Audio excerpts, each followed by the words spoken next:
and today we have with us again Joseph, who is the lead financial advisor from ACQUITY.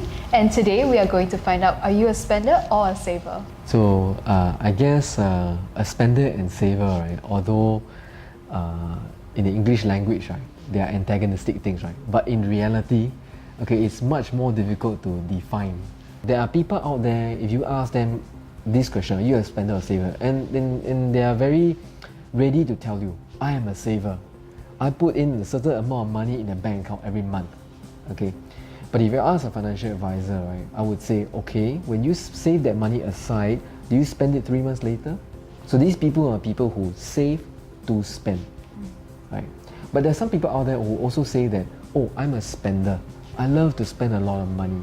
But then you realize, right, that although they buy expensive things, you know, it only takes up a very minimal amount of their income.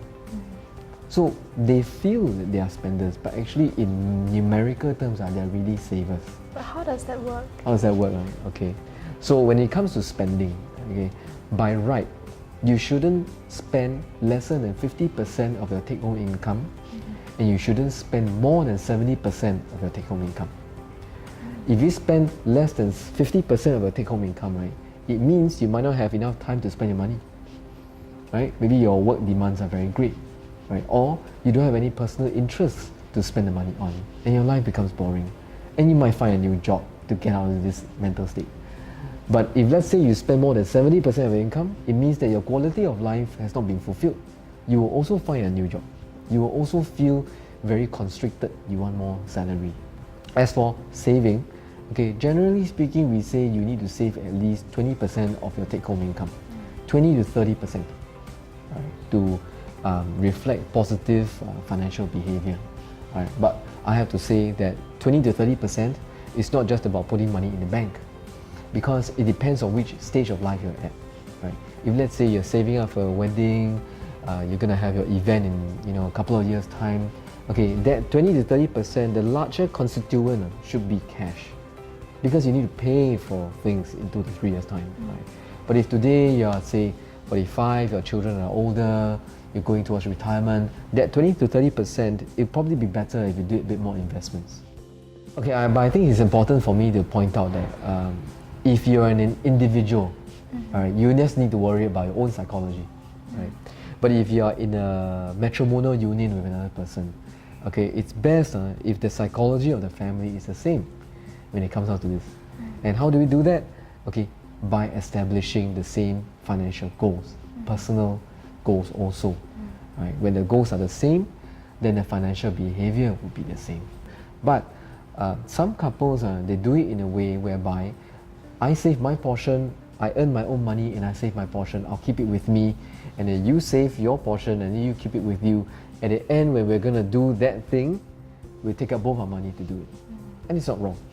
But there are other couples who arrange it differently, which means, yes, we both know what we earn, but let me do all the expenditure and you focus on the saving for our family. That is not wrong either. Yeah. So both systems work, but like I said, it must be calculated. I've had cases where the gentleman will earn the money, the homemaker will save the money.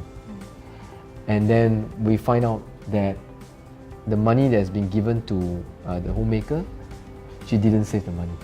So when you ask her why she didn't save the money, and then she says, oh, but you know, there's some expenditure which I think is very essential that we need to have. You know. Which ultimately, it still is fair in a sense. It still is fair, it still is fair. It's just that for the gentleman to find out that all the money that he thought was supposed to be saved and was in the end not saved. But was the gentleman saving himself?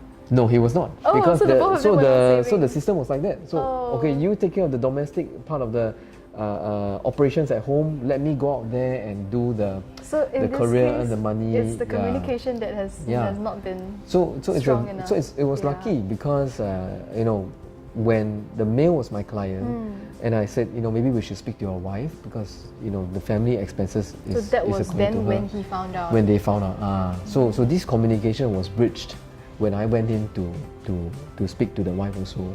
But it's never too late because from there onwards, right, okay, we set up a system where, okay, they had a really good way of managing their family finances. So as you can see,